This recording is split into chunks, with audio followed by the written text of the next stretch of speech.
అసోం గౌహతిలో ప్రధాని మోడీ బహిరంగ సభ. ఈశాన్య రాష్ట్రాలు వేగంగా అభివృద్ధి చెందుతున్నాయన్న మోడీ.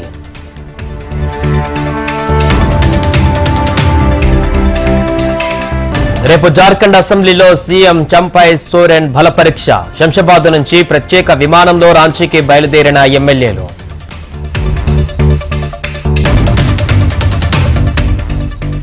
ముగిసిన చంద్రబాబు పవన్ కళ్యాణ్ భేటీ. సీట్ల సర్దుబాటుపై చర్చించిన చంద్రబాబు పవన్.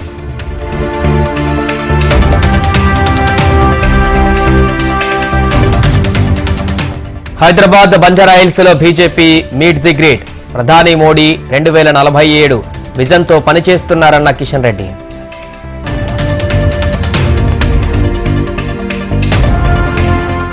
ఉప్పల్లో బీఆర్ఎస్ కార్యకర్తల విస్తృత స్థాయి సమావేశం.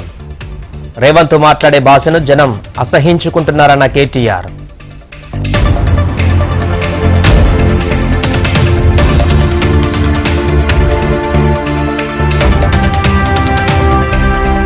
ఐదో రోజు శివబాలకృష్ణను విచారిస్తున్న ఏసీబీ.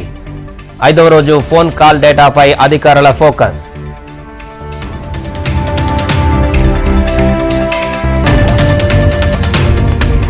వైసీపీ టీడీపీ కార్యకర్తల మధ్య చిచ్చురేపిన బిర్యానీ. గుంటూరు జిల్లా రావిపాడులో పరస్పర దాడులు.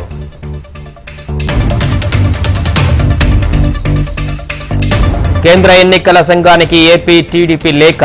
ఓటర్ జాబితాలో తప్పులను సరిదిద్దాలన్న అచ్చెన్నాయుడు.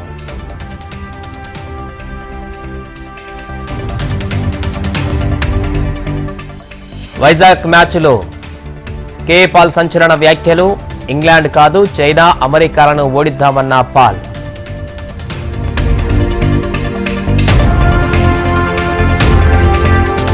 కాంగ్రెస్ పార్టీవి అన్ని జూటా మాటలన్న హరీష్ రావు. కాంగ్రెస్ ఇచ్చిన మాటను తప్పిందన్న మాజీ మంత్రి.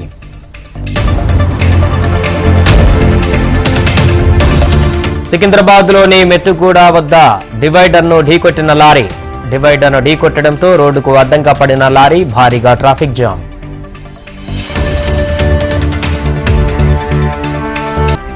పాలమూరు న్యాయయాత్ర చేపట్టిన మాజీ ఎమ్మెల్యే వంశీచందర్ రెడ్డి. నారాయణపేటలోని గున్ముక్లా నుంచి యాత్ర ప్రారంభించిన ఎమ్మెల్యే.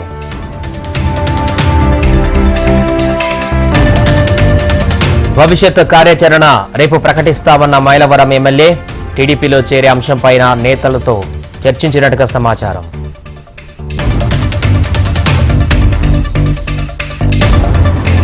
అధికారం కోసం టీడీపీ దిగజారుడు రాజకీయాలు చేస్తుందన్న అమర్నాథ్. వైసీపీ పాలనలో అనేక సంక్షేమ పథకాలు అందుతున్నాయన్న గుడివాడ.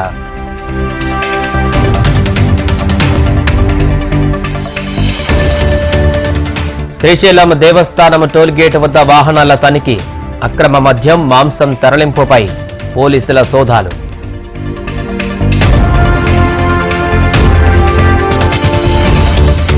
అనంతపురం జిల్లా ధర్మవరంలో వీఆర్ఏల ఆగ్రహం. డిప్యూటీ ఎంఆర్ఓ ఛాంబర్లో వీఆర్ఏల ఆందోళన.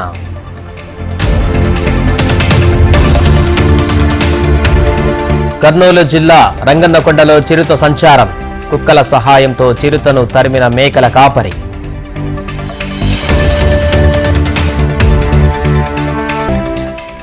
లడఖ్లో ఆందోళనలు ఉధృతం. బంద్ పాటించిన స్థానికులు. లడఖ్కు రాష్ట్ర హోదా కల్పించాలంటూ రోడ్డెక్కిన ఆందోళనకారులు.